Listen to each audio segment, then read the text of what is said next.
Dear students, last class में हम लोगों ने रूट और स्टीम और उसके मॉडिफिकेशन को पढ़ा और आज हम लोग पढ़ रहे हैं लीफ के बारे में। लीफ बहुत ही इम्पॉर्टेंट स्ट्रक्चर है। इनफैक्ट प्लांट को हम मानते हैं प्रोड्यूसर ऑफ अर्थ, जो हमें फूड भी देता है फोटोसिंथेसिस के कारण और ऑक्सीजन भी देता है।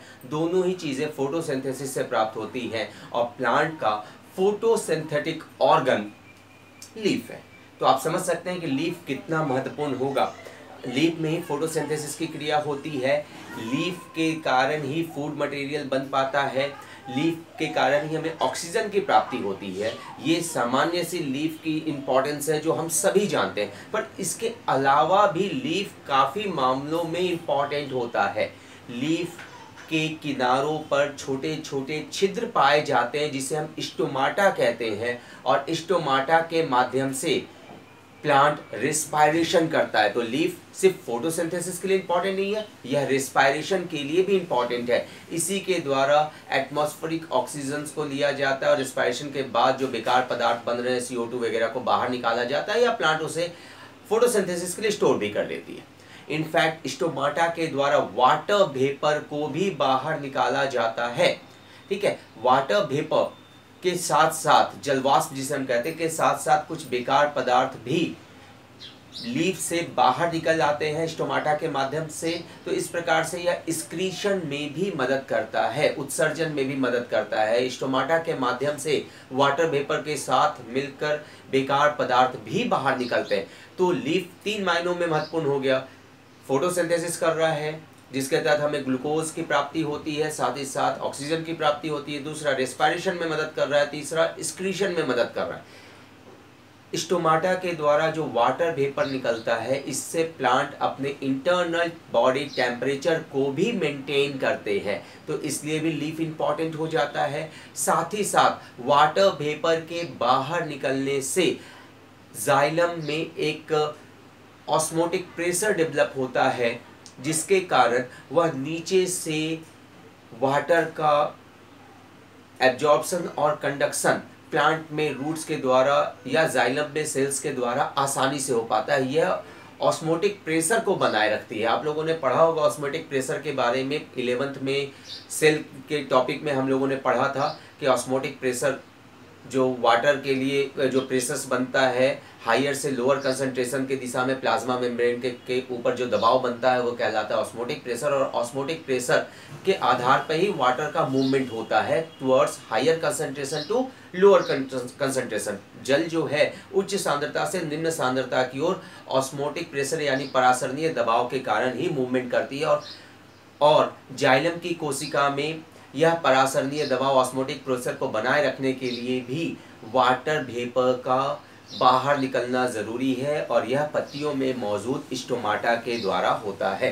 तो पत्तियां कई मायनों में महत्वपूर्ण हो जाती हैं, ये ध्यान रखना है। तो लीफ का हम लोग डिफिनीशन क्या लिख सकते हैं कि लीफ एक डॉर्सोवेंट्रल फ्लैटेंट, फ्लैटेंट यानी चपटा होता है दोनों तरफ से, इसका ऊपरी सतह और पृष्ठ सतह दोनों। डॉर्सोवेंट्रल फ्लैटेंट रीजन है, स्ट्रक्चर है प्लांट का, जो मुख्य रूप से हरे रंग का होता है एवं यह पौधे का प्रकाश संश्लेषी अंग है। मुख्य रूप से प्रकाश संश्लेषण की क्रिया पत्तियों में ही होती है। तो स्टूडेंट्स, आप ये डिफिनेशन उतार सकते हैं कि पत्ती पौधे की एक हरे रंग की चपटी संरचना है जो पौधे का मुख्य प्रकाश संश्लेषी अंग है। ठीक है स्टूडेंट्स, चलिए लीफ के बारे में और हम लोग कुछ बातें लिख लें यहाँ पे, बेहतर होगा। यहाँ तक तो आप लोगों ने लिख लिया होगा, आसान है, और आप लोग नोट्स भी करते जाएंगे। कुछ इंपॉर्टेंट कैरेक्टर्स और फंक्शन हम लोग लिख लें। ठीक है, लिख सकते हैं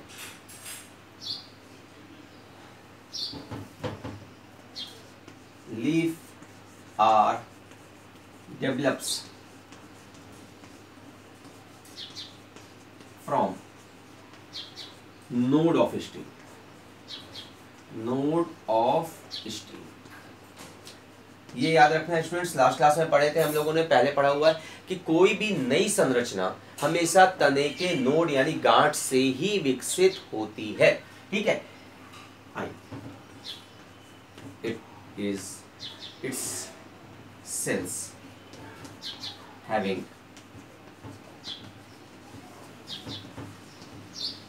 large number of chloroplast.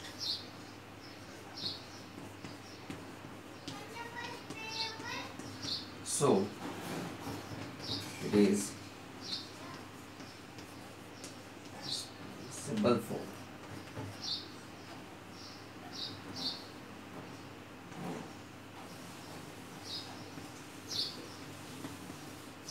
Photosynthesis. इनकी कोशिका में अत्यधिक मात्रा में हरित लवक पाए जाते हैं, इस कारण यह मुख्य रूप से प्रकाश संश्लेषण के लिए उत्तरदायी होती है। ठीक है, चलिए अब आगे और भी बातें हम लोग इसके बारे में नोट करें, इसके फंक्शन और इंपॉर्टेंट कैरेक्टर से। Leaf has many small pores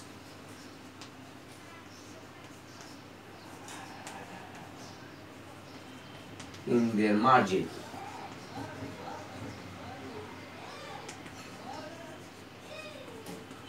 ठीक है, पत्तियों के किनारों पर अत्यंत छोटे छोटे छिद्र पाए जाते हैं, कॉल्ड स्टोमाटा। उन छिद्र को हम स्टोमाटा कहते हैं।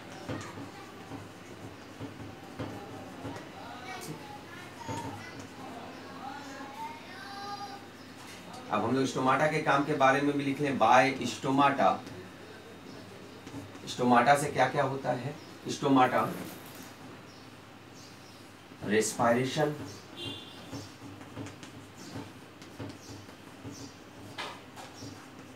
एक्सक्रीशन। रेस्पिरेशन की क्रिया, ऑक्सीजन का इनटेक प्लांट इसी के माध्यम से करते हैं। एक्सक्रीशन, जलवाष्प और उसके साथ कुछ अशुद्धियों को भी स्टोमाटा के माध्यम से ही बाहर निकाला जाता है। अकर्ड, ठीक है, तो ये इसका एक महत्वपूर्ण लक्षण था। अब एक और लक्षण हम लोग लिख लें तो बेहतर होगा, एक और character important. Leaf is modified into reproductive structure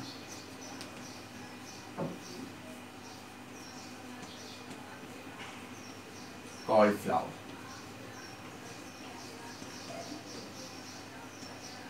पत्तियां ही रूपांतरित हो जाती हैं और प्रजनन संरचना का निर्माण करती है, जिसे सामान्यतः हम फ्लावर के नाम से जानते हैं। आपने पढ़ा होगा टेरिडोफाइटा में या जिम्नोस्पर्म में से स्पोरोफिल लीव्स कहते हैं, जो प्रजनन पत्तियां होती है, और यहाँ यही पत्तियां मॉडिफाइड हो जाती हैं, एक अलग तरह की संरचना बनाती है, आकर्षक संरचना बनाती है, जिसे हम फ्लावर कहते हैं। And the flower is the sexual reproductive organ of plant. तो ये एक इंपॉर्टेंट कैरेक्टर्स था लीफ के बारे में। ध्यान रखना है क्योंकि लीफ सूट का ही पार्ट है, तो सूट का पार्ट है मीन्स ये हमेशा जो डेवलप होगा वो सीड के प्लेम्यूल से डेवलप होता है। चलिए अब हम लोग बात करते हैं टाइप्स ऑफ लीफ की। तो normally on the basis of structure, function, initially structure, हम लोग लीफ को 3 भागों में मुख्य रूप से बांटेंगे। ठीक है, देखिएगा, important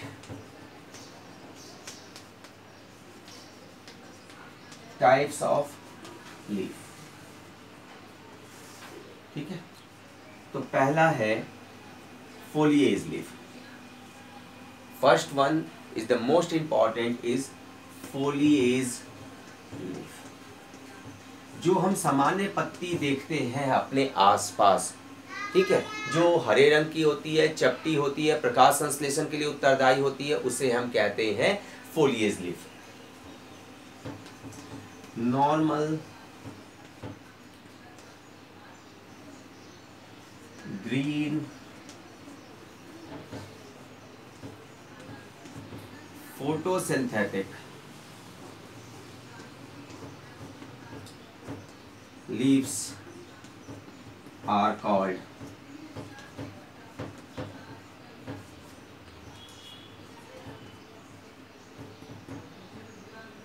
foliage leaf। ध्यान रखना है स्टूडेंट्स, जो सामान्य पत्ती है जिसे हम लोग पत्ती मानते हैं उसे हम कहते हैं foliage leaf। इसके अलावा 2 और पत्तियों के बारे में हम लोग जान लें। दूसरा नोट कीजिए आप, कॉटिलिडनरी लीफ। ठीक है, कॉटिलिडनरी लीफ का अर्थ होगा दलपत्रीय पत्ती। फॉलिएज लीफ को आप सामान्य पत्ती भी लिख सकते हैं। ठीक है, दूसरा है कॉटिलिडनरी लीफ। तो कॉटिलिडनरी लीफ क्या आता है स्टूडेंट्स, इसको पहले हम लोग समझ लें तो बेहतर होगा। आप सबने बहुत सारे बीजों में अंकुरन देखा होगा, इमली में, चने में। ठीक है, आपने गौर किया होगा कि कभी कभी जब अंकुरन होता है, हम लोग बात करें अंकुरन की, तो अंकुरन से हम इसे आसानी से समझ सकते हैं। ठीक है, अंकुरन में आपने देखा होगा कि सबसे पहले एक सफेद सा हिस्सा बाहर निकलता है, फिर वो वापस मिट्टी की ओर आ जाता है। ये आपको 11th में भी पढ़ना है, जर्मिनेशन ऑफ सीड, और 12th के प्लांट रिप्रोडक्शन में भी पढ़ना है। तो हम लोग जो टॉपिक समझ रहे हैं बहुत इंपॉर्टेंट है, ध्यान रखिएगा स्टूडेंट्स। सबसे पहले बीज के अंदर जो एम्ब्रियो होता है, भ्रूण होता है, उसमें से रेडिकल विकसित होता है, मूलांकुर विकसित होता है, जो सफेद रंग का होता है और अंकुरन के रूप में बाहर निकलता है। पहले ये प्रकाश की दिशा में जाता है, फिर यह घूमकर वापस नीचे ग्रेविटेशन की दिशा में जाता है और ये सॉइल के अंदर आ जाता है। सपोज ये सॉइल के अंदर, और यही हिस्सा विकसित होकर रूट बनाएगा। ठीक है, यही हिस्सा विकसित होकर रूट बनेगा। जैसे रूट का डेवलपमेंट हो जाता है, स्टूडेंट्स ध्यान देंगे इसके बाद क्या होता है, इस प्रोसेस को समझ लें। ठीक है, वैसे ही रूट का फॉर्मेशन नीचे हो रहा है, वैसे ही ये बीज जो है सीड कोट से बाहर निकल आती है, और आने के बाद इसमें से प्लेम्यूल विकसित होता है ऊपर की दिशा में, और जो दलपत्र था इसके अंदर, 2 दलपत्र थे चने में या इमली में बात करें, वो बाहर निकल आते हैं, कुछ इस तरह की संरचना बनाते हैं। ये है इसका प्लेम्यूल जो सूट के रूप में विकसित होगा, और ये है कॉटिलिडनस।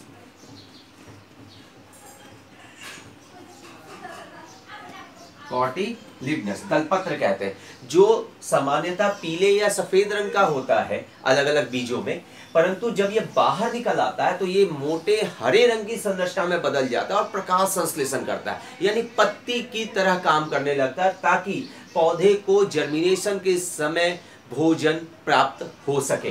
तो इनिशियली फर्स्ट लिख सकते हैं कि बीज के जर्मिनेशन के दौरान, अंकुरन के दौरान, इनिशियली डेवलपमेंट के दौरान दलपत्र जो पत्ती के रूप में बदल जाती है और प्रकाश संश्लेषण द्वारा पौधे को शुरुआती दौर में भोजन प्रदान करती है, उसे हम कहते हैं कॉटिलिडनरी लीफ। यह लीफ तब तक पौधे में रहेगी जब तक सूट डेवलप ना हो जाए, उससे सामान्य पत्ती यानी फोलिएज लीफ ना आ जाए। जब फोलिएज लीफ आ जाएगा, प्रकाश संश्लेषण करने लगेगा, तब इसकी कोई जरूरत नहीं रहेगी और यह पौधे से अलग हो जाता है। तो स्टूडेंट्स अब समझ में आ रहा होगा व्हाट इज कॉटिलिडनरी लीफ। चलिए इसका भी डिफिनीशन हम लोग नोट कर ले, बेहतर होगा।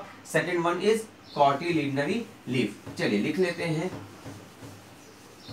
सेकंड हम लोग, फर्स्ट हम लोगों ने फोलिएज पढ़ा, second one is cotyledonary leaf. चलिए इसको भी नोट कर ले। कॉटिलिडनरी लीफ हिंदी में से कहते हैं दलपत्रीय पत्ती। ठीक है, लिखना है।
तो स्टूडेंट्स जैसा मैंने आप लोग को समझाया, कॉटिलिडनरी लीफ क्या है आपको आसानी से समझ में आ रहा होगा।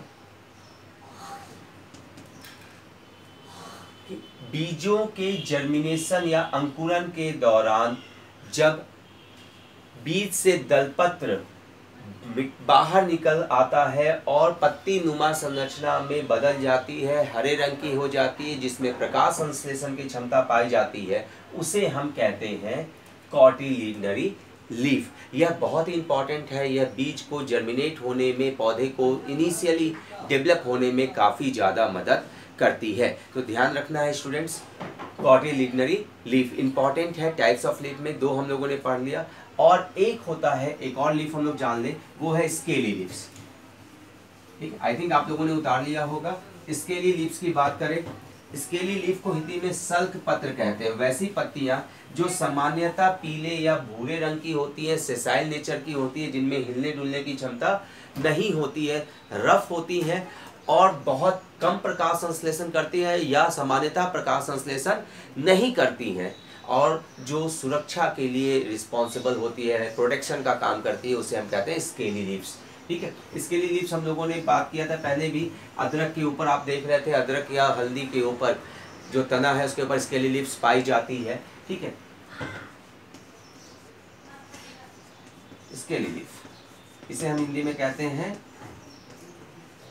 सल्क पत्र। लिखिएगा, it is sessile non photosynthetic लिख सकते हैं, कभी कभी होता है, बहुत कम होता है। ठीक है, इसलिए हम नॉन फोटोसिंथेटिक वर्ड का इस्तेमाल कर सकते हैं।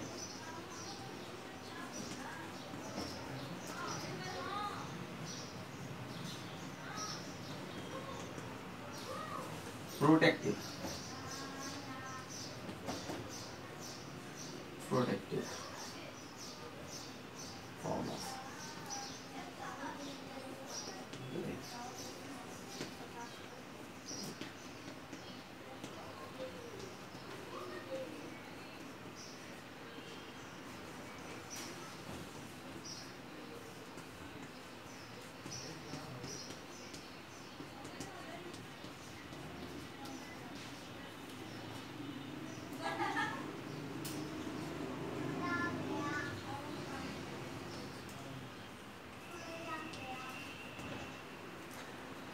यह सेसाइल यानी स्थिर, यानी इसमें हिलने डुलने की क्षमता नहीं पाई जाती है। नॉन फोटोसिंथेटिक यानी इसमें प्रकाश संश्लेषण की भी क्षमता नहीं पाई जाती है। यह एक सुरक्षात्मक संरचना है, पत्तियों का ऐसा रूप जो सुरक्षा प्रदान करता है, जिसका रंग सामान्यतः भूरा या पीला होता है और यह तने को ढका रहता है और उसे सुरक्षा प्रदान करता है। ऐसी पत्तियों को हम सल्क पत्र या स्केली लीफ कहते हैं। तो ये मेजर इम्पॉर्टेंट स्ट्रक्चर था, टाइप्स था लीफ का। 3 हम लोगों ने पढ़ा।